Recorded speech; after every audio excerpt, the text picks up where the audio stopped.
Have you ever wondered why, as the years pile on, that quiet habit of self-pleasure slips away so easily, dismissed as a relic of youth, only to leave your body whispering warnings you never saw coming? Picture this. In your 60s, 70s, or beyond, you're navigating life with the same grit and wisdom that's carried you this far, but subtle shifts start creeping in. Faint leaks during a laugh, a foggy mood that lingers too long, or a disconnect from the very skin you're in, all because one natural rhythm has faded into silence. It's not just about the fleeting thrill anymore. It's about safeguarding the engines that keep you vital, balanced, and fiercely independent, from pelvic strength to hormonal harmony and that irreplaceable bond with yourself.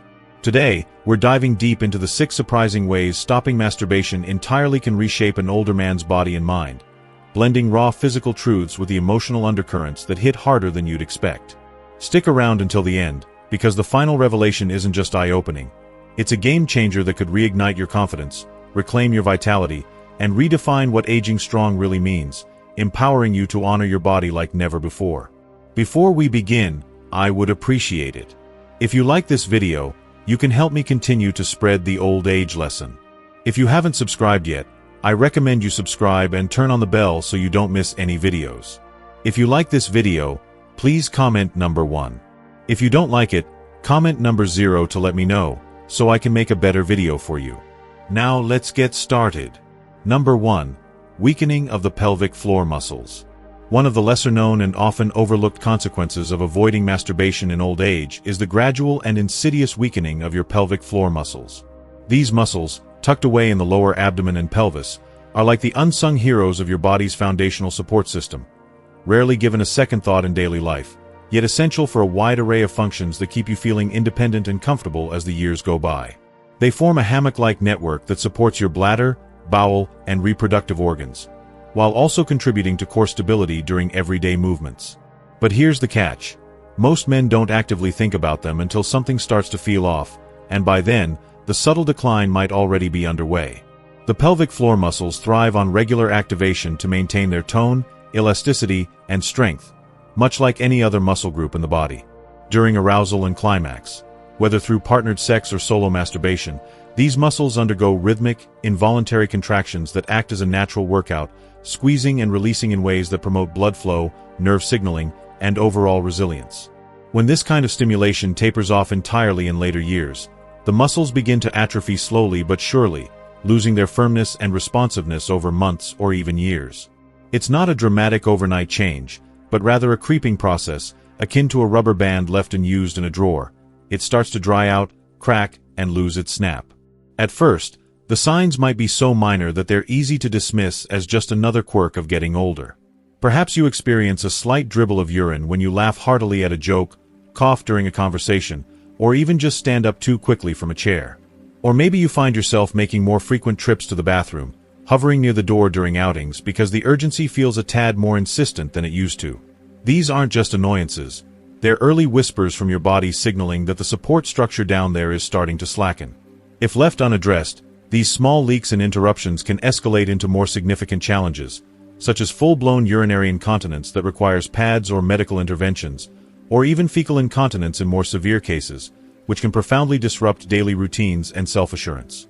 Beyond bladder control, the ripple effects extend into sexual health in ways that might surprise you. The pelvic floor muscles are intimately involved in the mechanics of erection and orgasm. They help trap blood in the penis for firmness and provide the pulsating force behind ejaculation. When they weaken, it can lead to difficulties in achieving or sustaining an erection, not primarily due to the usual suspects like reduced blood flow from cardiovascular issues or dipping hormone levels from age, but simply because the muscular scaffolding that holds everything in place has grown lax from disuse. It's a mechanical failure born of neglect, rather than an inevitable biological shutdown. For many older men, this manifests as frustration during intimate moments, whether alone or with a partner, turning what should be a source of connection into a reminder of vulnerability. Think of the body as a finely tuned machine, one that's been running reliably for decades but requires ongoing maintenance to avoid breakdowns. Components that sit idle, be it a car part in the garage or a limb in a cast, tend to rust, stiffen, or degrade at an accelerated rate, their lubricants drying up and joints seizing from lack of motion. The pelvic region operates under the same unforgiving principle. It demands periodic engagement to lubricate tissues, reinforce neural pathways, and prevent scar-like adhesions from forming. while general activities like brisk walking, yoga poses that target the core, or even Kegel exercises, those deliberate squeezes you can do anywhere, offer some benefits by engaging the area broadly. They often fall short of replicating the precise, intense contractions triggered by sexual arousal and release. Those climactic pulses are uniquely tailored to this zone, delivering a deep, therapeutic massage to the muscles and surrounding tissues that no gym routine can quite match. And it's not solely a physical matter. There's a profound psychological undercurrent that amplifies the impact. As the pelvic floor weakens, that erosion of control can breed a deep-seated unease, a quiet erosion of the sense of mastery over one's own body that many men take for granted in youth. Reports from older men in this situation often include feelings of embarrassment after an unexpected leak, a dip in confidence that makes them second-guess their attractiveness or virility, or even waves of shame that linger long after the incident. These emotions don't exist in isolation. They can cascade into broader patterns, such as pulling back from social gatherings where mishaps might occur, opting for solitary activities over group hikes or family events, or losing the motivation to stay active because every step feels like a potential risk. What begins as a localized muscular lapse quietly infiltrates your emotional landscape, reshaping habits and diminishing the joy of unencumbered living. This isn't about desperately trying to rewind the hands of time or desperately holding onto the vigor of youth. Far from it. It's a pragmatic acknowledgement that the body you inhabit at 70 or 80 is still capable of remarkable functionality if given the right cues to stay engaged. Just as you wouldn't skip brushing your teeth for weeks and expect to dodge cavities or gum disease, neglecting this intimate aspect of self-care invites preventable wear and tear. Regular, mindful masturbation acts as a preventive tune-up, warding off decline before it gains momentum and preserving the autonomy that allows you to savor life's later chapters with grace. For the older man who's phased out masturbation completely, the initial red flag might not emerge from introspection or a partner's gentle nudge. It could arrive uninvited in the form of that urgent bathroom dash during a movie, a mortifying spot on your trousers after sneezing, or a nagging awareness that your body feels less like a trusted ally and more like an unpredictable companion. The silver lining. This trajectory isn't set in stone. You don't have to append your entire lifestyle or adopt a regimen that feels forced or performative. Instead, it's about fostering a gentle, ongoing dialogue with your physiology, reconnecting through private, unhurried sessions that honor your body's rhythms, perhaps just 2 or 3 times a week. This simple act of consistency can fortify your pelvic health, staving off vulnerabilities and ensuring that your physical foundation remains solid enough to support the adventures, intimacies, and quiet pleasures still ahead. If you are still watching this video and finding these lessons useful, please comment number 1 below to let me know that you are still watching this video with me. Thank you for your valuable time. Number 2. A decrease in blood flow to the genitals. When an older man decides to stop masturbating entirely, one of the most insidious and under-the-radar transformations that unfolds is a progressive diminishment in blood flow to the genital area. A change that starts subtly but compounds into tangible shifts in health, sensation, and even physical form over time. At a glance, reduced circulation might seem like a minor footnote in the grand narrative of aging, something easily overshadowed by bigger concerns like joint pain or memory lapses. Yet, in reality, this vascular slowdown acts as a silent saboteur, undermining the vitality of one of the body's most sensitive and symbolically charged regions. The genitals, after all, aren't just anatomical structures. They're a nexus of nerves, tissues, and blood vessels that respond dynamically to stimulation, and without it, they begin to wither in ways that affect far more than solitude. Regular sexual activity, including masturbation, serves as a natural pump for the circulatory system in this delicate zone, triggering surges of blood that engorge the erectile tissues, hydrate the skin, and invigorate the surrounding vasculature. This periodic flushing is crucial for delivering a steady supply of oxygen-rich blood and essential nutrients to the penile corpora cavernosa, the sponge-like chambers responsible for erections, and the sensitive glands. When that stimulation ceases, the vessels adapt by constricting and underutilizing their capacity, leading to a gradual stagnation. Over weeks turning into months, the tissues may respond by becoming slightly fibrotic, stiffening with collagen deposits, or even contracting in size, a phenomenon sometimes referred to as penile atrophy. It's not a gross exaggeration. Clinical observations note that disuse can contribute to a measurable shortening or narrowing of the penis in older age, altering its appearance and making it feel foreign to its former self. The sensory repercussions can be equally disheartening and hard to ignore once they set in. Many men in their later decades describe a blunting of pleasure, where touches that once sparked immediate warmth now elicit only a faint echo, or where the build-up to arousal drags on interminably, sapping the spontaneity from what used to be effortless. Erections, if they occur at all, might arrive with less rigidity, fading prematurely, or lacking that full, throbbing fullness that signals peak responsiveness.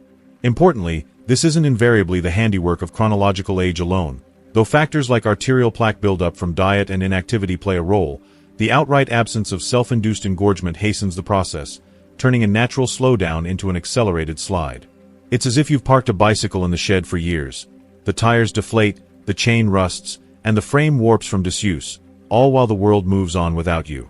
At its core, robust blood flow is the lifeblood of tissue health everywhere in the body, but it's especially vital downstairs because it performs double duty, not only nourishing cells but also sweeping away metabolic waste, inflammatory byproducts, and stagnant fluids that can otherwise foster discomfort or infection. This cleansing action also sustains the intricate web of nerve endings that make sensation possible, keeping them pliable and alert rather than dulled by hypoxia, oxygen deprivation. The principle holds across the lifespan. A 25-year-old benefits from it to heighten enjoyment, while a 75-year-old relies on it to counteract the baseline circulatory challenges that come with thinner vessel walls, slower heart output, and gravitational pulls that pool blood elsewhere. In older age, where the cardiovascular system already operates with less margin for error, forgoing this built-in booster means forfeiting a key ally in the fight against decline, one that no pill or supplement can fully replicate. Envision the atrophy that afflicts an unused limb after injury or illness. Atrophy that leads to muscle wasting, joint stiffness, and a heightened risk of fractures or sprains upon reintroduction to activity. The genitals follow a parallel path. What begins as vascular laziness evolves into structural fragility, making the area more susceptible to minor traumas, infections, or even Peyronie's disease, a condition involving painful curvature from scar tissue. This isn't hyperbole. It's biology's blunt reminder that use it or lose it isn't just a motivational slogan, it's a survival imperative. The erosion happens incrementally, often below the threshold of conscious notice, lulling you into complacency until a routine checkup or an intimate encounter reveals the extent of the quiet transformation. Compounding the physical toll is the inevitable psychological footprint, one that seeps into the core of your self-image and spills over into every corner of life. When genital responsiveness wanes, it's not uncommon for a man to internalize it as a personal failing, a dimming of his masculinity that chips away at his sense of wholeness and potency. This can manifest as a subtle drain on daily energy, where mornings feel heavier and evenings drag with unexplained lethargy, or as a hesitation in social dynamics, where you second-guess flirtations or avoid changing rooms at the pool. Confidence, that elusive fuel for vitality, takes a hit. You might carry your posture a bit more hunched, laugh less freely in mixed company, or steer clear of scenarios, like a spontaneous trip or a heartfelt embrace that once felt invigorating. It's a feedback loop. Diminished sensation breeds doubt, which in turn discourages further engagement, accelerating the very isolation you're trying to navigate. This conversation isn't rooted in hedonism or the pursuit of fleeting highs. It's grounded in stewardship, in honoring the body's ongoing needs to remain functional and resilient. When circulation lags, your physiology interprets the genital region as obsolete, dialing back resources to other priorities like digestion or cognition. But introduce even modest, rhythmic stimulation through self-touch, and you send a clear directive: this territory is still relevant. Invest here. The response is often swift and affirming. Tissues plump up, nerves awaken, and a renewed sense of aliveness permeates not just the body, but the spirit. If you've been attuned to a creeping numbness, a lag in arousal, or a vague dissatisfaction with your physical form, and self-pleasure has been off the table for an extended stretch, consider this dynamic as a potential culprit. Reintegrating it doesn't demand acrobatics or urgency. Simple, attentive sessions attuned to your current pace can unlock cascading gains in tactile acuity, erectile reliability, and an overall buoyancy that radiates outward. It's a low-stakes investment in reclaiming agency over your form, movement, and the quiet intimacies that affirm you're still vibrantly, unapologetically you. If you are still watching this video and finding these lessons useful, please comment number 2 below to let me know that you are still watching this video with me. Thank you for your valuable time. Number 3. Hormonal imbalance and mood shifts. One of the most profoundly underestimated and far-reaching repercussions of relinquishing masturbation in older age lies in its subtle disruption of hormonal equilibrium, with ripple effects on testosterone, dopamine, oxytocin, and the intricate symphony they conduct across your physical and emotional realms. These aren't abstract terms bandied about in medical journals or dismissed as just science. They're the molecular architects shaping your daily vigor, emotional tenor, drive to engage with the world, and even that bedrock sense of masculine identity forged over a lifetime. When the familiar ritual of self-stimulation fades into disuse, the brain, ever the efficient conservator, dials back its production and release of these vital compounds, initiating a cascade that can quietly erode the vibrancy you might attribute solely to the passage of time. Testosterone, the cornerstone androgen, isn't merely the stuff of gym lore. In maturity, it underpins the preservation of lean muscle mass to combat frailty, bolsters bone density to fend off osteoporosis, sharpens cognitive edges against fog, and sustains a baseline libido that keeps life feeling purposeful and connected. Dopamine, the neurotransmitter of reward and propulsion, fuels concentration during tasks, ignites motivation to tackle projects big or small, and delivers those post-effort hits of fulfillment that propel you from bed to action each dawn. Then there's oxytocin, the so-called cuddle hormone, which, despite its relational fame, exerts a gentle, stabilizing influence even in solitude, fostering emotional grounding, reducing stress echoes, and weaving a thread of self-compassion into your inner narrative. Together, they form a regulatory orchestra, fine-tuned by episodes of arousal and release that signal to the endocrine system. All systems operational. Proceed with equilibrium. In the absence of this cue, say, foregoing self-release for weeks, months, or longer, the orchestra falls into a desultory hush, yielding a hormonal trough that manifests in insidious, accumulative ways. You could wake to a body that feels leaden, as if gravity has doubled overnight, or navigate afternoons with a prickly irritability that flares over trifles like a delayed email or a neighbor's errant noise. Mild depressive undercurrents might color your outlook, turning hobbies into chores and sunsets into mere backdrops, while sleep patterns invert, longer hours in bed, yet mornings greet you unrest, as if dreams stole more than they restored. Excitement for once beloved pursuits, gardening, reading, or a weekly card game, might flicker dimly, chalked up to senior fatigue, without probing deeper. The insidious part? This isn't a thunderclap. It's a fog that rolls in incrementally, masking its origins until hindsight reveals the missing link. The body's innate mechanism for hormonal recalibration, sidelined by choice or circumstance. Research underscores this interplay with quiet authority. Longitudinal studies on aging men reveal that even infrequent sexual activity, including masturbation, correlates with steadier testosterone trajectories, translating to enhanced stamina for daily exertions, keener mental acuity for puzzles or planning, and fortified skeletal muscular architecture that eases the burdens of mobility.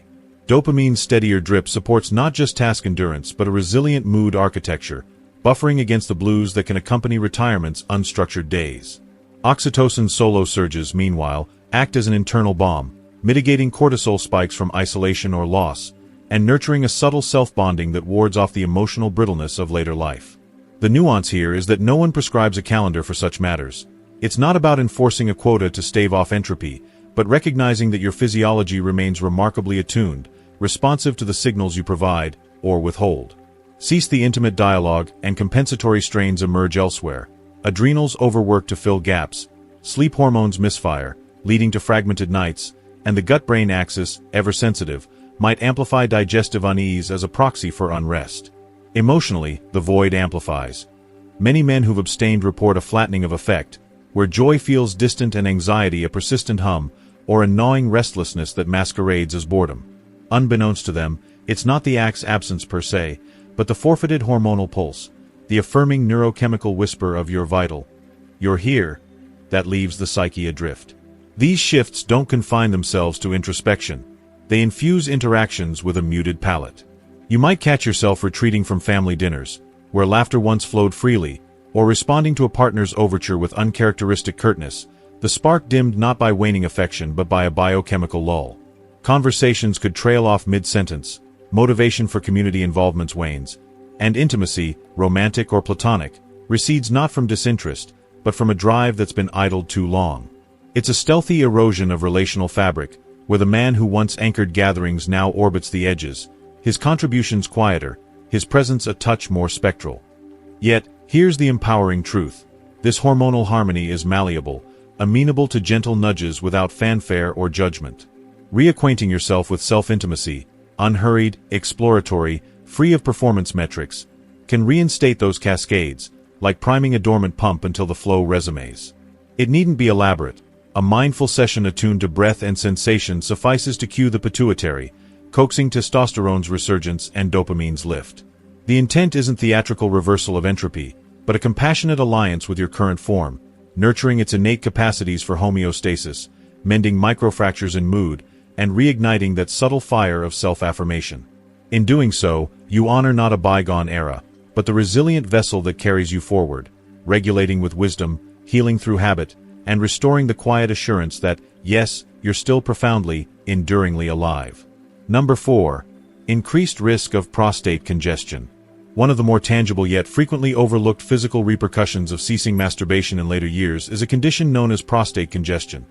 A subtle but persistent issue that affects many older men without them fully realizing its origins. This isn't the kind of topic that surfaces in everyday chats over coffee or family dinners, but it's a legitimate health concern that warrants attention, particularly as the body navigates the changes of aging.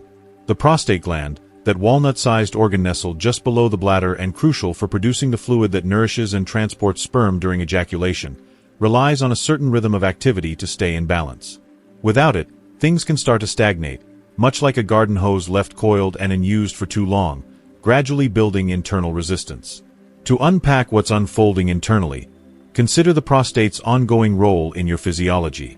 Even as sexual activity wanes with age, whether due to a partner's passing, health shifts, or simply a perceived drop in libido, the gland doesn't clock out. It dutifully continues manufacturing prostatic fluid as part of its baseline function, contributing to the overall health of the reproductive system. This fluid is designed to be expelled periodically through ejaculation, acting as a natural flush that keeps everything circulating smoothly. But when regular release becomes infrequent or absent, that fluid accumulates without an exit route, leading to a gradual engorgement of the gland. Over weeks, months, or even years, this stagnation can manifest as a vague but insistent pressure in the pelvic region, often described as a heavy fullness in the lower abdomen, perineum, or groin area. It's not always a sharp pain.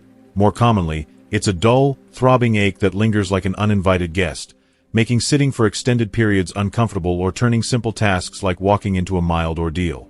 Many men in their 60s, 70s, or beyond describe it retrospectively as a background hum of discomfort, something they might dismiss as arthritis, digestive woes, or just getting old. Some notice it creeping in during quiet moments, like while reading in bed or driving on a long trip, where the sensation of tightness or bloating becomes impossible to ignore. In more pronounced cases, it might escalate to sharper twinges during bowel movements or even disrupt sleep with an urgent need to urinate, only to find relief is fleeting. The variability is key here. Not everyone experiences symptoms right away, and for some, the congestion simmers silently until triggered by something innocuous, like dehydration or a minor infection. Beyond the immediate unease, prostate congestion isn't merely an annoyance. It's a potential gateway to broader complications that can snowball if left unaddressed. The trapped fluid creates an environment ripe for low-grade inflammation, prostatitis, which in turn can irritate surrounding tissues, leading to urinary hesitancy, weaker streams, or that frustrating nocturnal parade to the bathroom, sometimes multiple times a night, chipping away at restful sleep. Emerging studies, drawing from large-scale epidemiological data, have illuminated a compelling link. Men who maintain a moderate frequency of ejaculation, roughly 21 times per month, on average, appear to have a lower incidence of prostate inflammation and, intriguingly, a reduced risk for prostate cancer. Researchers hypothesize that this flushing action helps clear out potentially harmful substances, like inflammatory cells or carcinogens, that might otherwise linger in the gland. Organizations like the American Urological Association echo this, noting in their guidelines that sexual activity, including solo practices, supports prostate vitality without implying a rigid schedule. Of course, this isn't a mandate for daily exertion or anything that feels forced. Far from it. The emphasis is on gentle consistency, akin to how you'd oil a cherished tool to prevent rust rather than letting it seize up entirely. Imagine the prostate as that metaphorical faucet. Under constant low pressure from unspent fluid, it strains against a closed valve, vulnerable to leaks or bursts. The buildup might not scream for attention at first, masquerading as general fatigue or unrelated aches, but tuning into these signals early can prevent escalation. Regular check-ins with a urologist, perhaps paired with simple lifestyle tweaks like staying hydrated or incorporating pelvic floor exercises, can complement this self-care. Emotionally, this territory can feel fraught with vulnerability. When symptoms emerge, it's common for men to internalize blame. Did I ignore my health too long? or cloak it in silence due to societal taboos around discussing prostate matters, let alone masturbation. That hesitation might delay a doctor's visit, turning a manageable issue into one that looms larger. Yet, reframing this as neutral body mechanics, not a moral failing, is liberating. Knowledge empowers. Understanding your prostate's needs demystifies the process, fostering confidence rather than shame. Countless men who've navigated this share anecdotes of transformation. After years of abstinence, mistaking urinary dribbles or pelvic twinges for inevitable decline, they experimented with occasional self-stimulation under medical guidance. The results? Not just eased congestion and smoother urination, but a ripple of vitality. Better sleep, less daytime drag, and a subtle reclaiming of bodily autonomy. It's maintenance in the truest sense. Practical, unapologetic stewardship for an organ that served you faithfully, ensuring it, and you, stay fluid and forward-moving. If you are still watching this video and finding these lessons useful, please comment number 3 below to let me know that you are still watching this video with me. Thank you for your valuable time. Number 5. Increased emotional tension and irritability. Delving deeper into the subtler tolls of foregoing masturbation in one's later decades reveals an underappreciated ripple effect, a mounting emotional tension that simmers beneath the surface, often masquerading as garden-variety grumpiness or unexplained edginess. This isn't the dramatic unraveling of Hollywood tropes but a quiet escalation. Perhaps you snap at a grandchild's innocent question, or the neighbor's lawnmower revs your nerves more than it should. At the outset, it registers as fleeting, rough night, you tell yourself, or just the weather getting to me. Yet, as days blend into weeks, this low-level irritability can weave into the fabric of your interactions, straining bonds with loved ones or leaving you in a perpetual state of low hum, like a radio tune just off station. Masturbation, in the context of aging, transcends its physical mechanics to serve as a profound emotional barometer and balm. It's that solitary interlude where the world's demands pause, allowing your physiology to offload pent-up stress through the cascade of endorphins and oxytocin that follow climax. Neurologically, this isn't fluff. It's a reset button for the autonomic nervous system, dialing down cortisol, the infamous stress hormone, and easing the sympathetic fight-or-flight grip that tightens with life's accumulating pressures. For older men, whose days might already brim with echoes of loss, a spouse's absence, the weight of chronic conditions, or the quiet ache of empty nests, this private ritual becomes a sanctuary.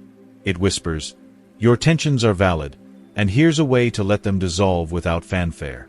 Deprive yourself of this outlet, and the emotional reservoir fills unchecked. Picture it as a pressure cooker sans release valve.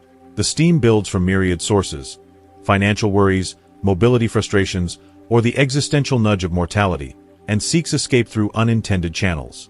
You might find minor inconveniences ballooning into full-blown aggravations, like traffic that once amused now enrages, or conversations that veer into curt dismissals. Relationships bear the brunt. Partners or family sense the shift, attributing it to mood swings of age rather than its root. And because this tension is insidious, rooted in biochemical shifts rather than overt events, it evades easy diagnosis, fostering a cycle of self-doubt. Why am I so on edge? Am I losing my grip? Age amplifies this vulnerability, not through diminished capacity but via narrowed pathways for relief.